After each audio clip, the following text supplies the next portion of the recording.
kenn ku nekk ñi ngi lay nuyu sa tur ak sa sant di wax nag dañuy wax ci turu borom kër gi muy camarade secrétaire général coordonnateur de la coalition des centrales syndicales Mody Guiro bi ñu ñëwee dem gisee ak moom waxtaan ak moom dafa ne comme ñoom dañoo jël cër bi teg ko ci loxo jigéen ñi kon jël na ay pouvoir am transféré ko ci jigéen ñi ñu ko koy nangul nag ndax ku ko xam-xam ni dafa cëral jigéen man maa ngi tudd Abibatou Silla di présidente femme CSA bokk ci RENAFES coalition des centrales syndicales ci sama pegg ñi ngi nekk ak suñu doom suñu rakk Khady Badji di présidente femme UDTS nekk chargée de l'administration bu RENAFES coalition ci sama wet gi maa ngi toog ak Koumba Ndama Ndiaye bokk comité femme synthèse représenté secrétaire présidente am Aïssatou Touré Sow ki ci wetam ñu koy woowee Bintou Fall bokk comité femme bu synthèse nekk benn ci vice présidente comité femme bi kon ñu fas yéene ubbi waxtaan bi ñetti pàcc la benn bi lecture du texte en français par la camarade Khady Badji ensuite ma jéem ko tënk ci olof bu ñu paree ñu jox kàddu Koumba Ndama mu xool lu mu ci sàndi ak keneen ku ci bëgg sàndi kàddu bu ñu paree nag boo leen amee ay question ngeen posé ko ñu mën a waxtaan ci affaire li ñu fi indi tey muy le 1er mai kon je donne la parole à la camarade Khady Badji, chargée de l'administration du réseau des femmes syndicalistes de la coalition des centrales syndicales. Merci.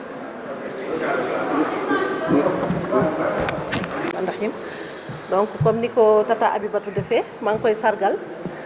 di ko remercier aussi di sargal ñëpp ñi nga xam ne ñi ngi toog ci table bi di wax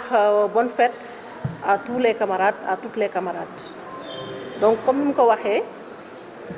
c'est le réseau national des femmes syndicalistes du Sénégal muy RENAFES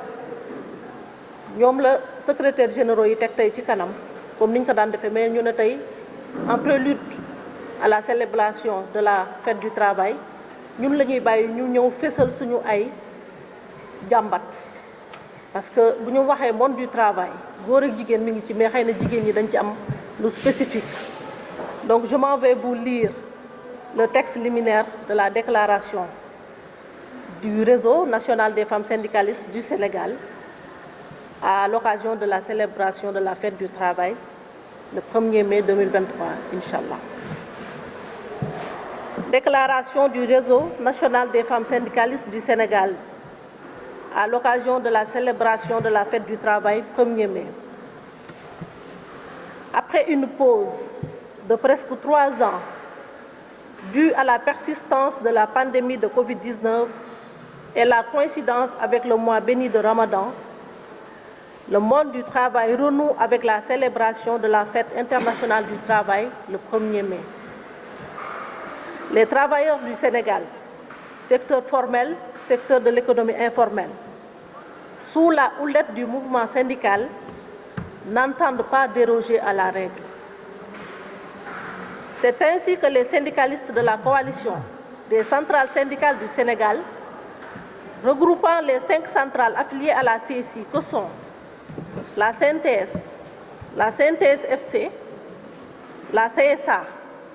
l'UDTS et l'UNSAS, sous la haute bienveillance des secrétaires généraux, appellent à un grand rassemblement à la place de la Nation le 1er mai 2023, avant la traditionnelle cérémonie de remise des cahiers de doléances. En prélude à cette grande manifestation, les comités nationaux des femmes de ces 5 centrales syndicales, réunies au sein du RENAFES, le réseau national des femmes syndicalistes du Sénégal, comptent jouer pleinement leur partition à cette occasion d'expression des préoccupations des travailleurs et travailleuses mais également d'évaluation des acquis obtenus de haute lutte ou par le biais du dialogue social. Cependant, les plaintes des travailleurs et travailleuses sont loin de s'estomper, surtout dans ce contexte de globalisation avec son lot de conflits armés et de catastrophes naturelles. En effet, pour des revendications spécifiques aux femmes, les points ci-après listés peinent à trouver une solution. Il s'agit entre autres de la non-ratification de la Convention C189 sur les travailleurs et travailleuses domestiques. Cet état de fait ne milite point en faveur de la réalisation de l'objectif du travail décent. Il y a la non-application des dispositions de la Convention C183 sur la protection de la maternité. En effet, malgré le fait que cette convention ait fait l'objet de ratification, la non-prise de décret ou d'arrêté fixant les conditions de son application fait que les avantages qu'elle offre ne profitent guère à la femme travailleuse.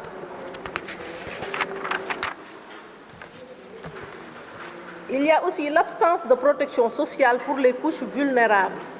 surtout les femmes du secteur de l'économie informelle. Pourtant, elles contribuent fortement à la croissance économique du pays. Il y a aussi le retard noté dans le processus d'autonomisation des femmes, retard dû aux problèmes d'accès à la terre ou au manque de financement de leurs activités génératrices de revenus. Il y a la non-ratification par le gouvernement du Sénégal de la Convention C190 de l'OIT sur la violence et le harcèlement, malgré les nombreuses campagnes de sensibilisation, de formation, d'information et de plaidoyer à l'endroit des autorités de ce pays. Ces fléaux ont toujours droit de cité sur les lieux de travail et l'État du Sénégal faisait partie des mandants qui ont adopté à une écrasante majorité cette convention à Genève en juin 2019. Ces défis qui freinent l'épanouissement de la femme travailleuse favorisent la précarité de l'emploi, freinent la marche vers l'atteinte des objectifs du travail décent, mais aussi l'atteinte des ODD. Les femmes du RENAFES profitent de cette journée pleine de symboles pour demander aux employeurs et à l'État du Sénégal de faire une analyse très objective de l'apport des femmes dans la croissance économique des entreprises, mais aussi dans l'économie du pays, afin de comprendre que plus les conditions de vie et de travail de ces dernières sont améliorées, plus les rendements sont élevés pour les employeurs actionnaires et plus la situation économique du pays s'en fortifiera. Aussi, voudrions-nous les sensibiliser sur le fait que tout ce que la femme travailleuse gagne dans l'entreprise est réinjecté dans le foyer en soutien à nos époux pour le plus grand bonheur de la famille. Chers camarades SG, chères militantes et honorables invités, chers journalistes, nous vous souhaitons une très bonne fête du travail 2023 et beaucoup de réalisations au profit des travailleurs du monde entier. Nous vous remercions. C'est signé la conférence des présidentes du RENAFES.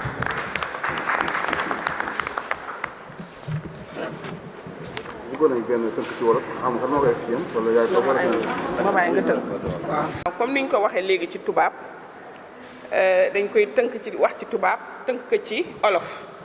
man la Abibatou Silla nekk présidente femme CSA mais nekk tamit membre du réseau national des femmes syndicalistes de la coalition des centrales syndicales affiliées à la CIS. dañuy fàttali tuuti thème bi nga xam ni tey moo ñu fi dajale muy thème journée internationale du travail muy 1er mai muy suñu feet ñun liggéeykat yi bépp liggéeykat nag góor jigéen mag ndaw lii suñu thème la muy ban rôle ak ban place la ñu am ñun ci mouvement syndical bi loolu amee nag bi ko comité technique bi jàngatee ba pare waxtaan ci ak secrétaire généraux yi dañu ni nañu jël cër bi kon bi yoon comme ñoom ñoo daan def conférence de presse avant 1er mai tey ñu ne nañ ko jaglal jigéenu coalition des centrales syndicales. ci loolu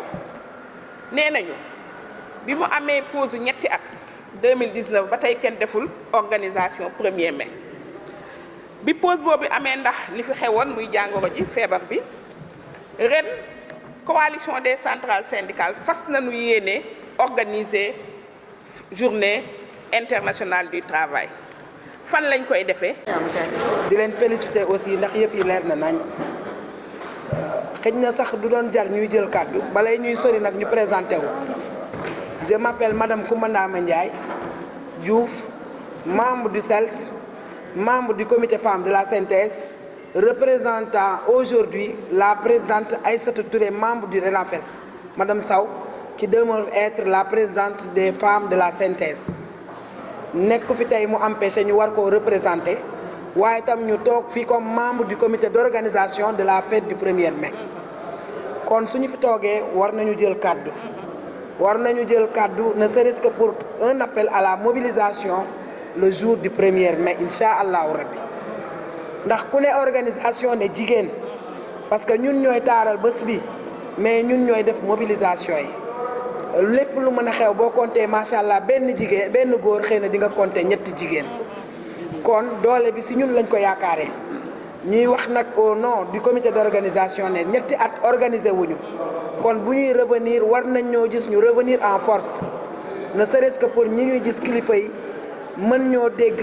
mën a nangu comme ni ko Abibatu waxee ratifié yi ñu bëgg ñu ratifié ko kon ñu ngi ñaan ñëpp kenn ku si nekk comme ni ko comité d'organisation bi bëggee 9h fekk ñu à la place de l'obélisque de la nation su ko defee ñu tàmbali liggéey bi bu ñu tàmbalee liggéey bi 9h ñu mën a jeexal au plus tard à 13h ndax au-delà de 13h ñenn ñi war nañoo dem présidence pour joxe ji cahier de doléances yi ak yooyu ñun nag jigéen ñi toujours dañuy wax ne ñoo dàq tardé ñuy ñaan bi yoon que jigéenu syndicat yi nekk ci RENAFES yëpp ñu teel a génn teel a ñëw teel a nekk ci kanam pour ñu mën a dégg suñuy ñaxtu mën a dégg suñuy plaidoyer bu ko defee autorité bi mën koo teel a yóbbu à la présidence léegi nag ñu ñaan yàlla parce que c'était pas évident toog nañu 3 ans yoo xam ne tooguñu fi kon nañu ñaan yàlla bi ñu may ñu fekkee woon 3 ans ci ginnaaw fekke tey ñu jaajëfal ko ñaan yàlla mu fay may ñu fekkee bés bi dugg si bismillahi rahmaani rahim génn ci alhamdulillahi rabbil alamin ñu dund ba weesu ko di def leneen incha allah ñu ngi gërëm ñëpp ñu ngi sant ñëpp wax ji daal foofu lañ koy tënk xanaa ñu jaajëfal suñu présidente Aïssatou Touré mi ñu permettre ñu mën a toog fii tey bay jël kàddu ci biir RENAFES jaajëfal jigéenu RENAFES yëpp merci beaucoup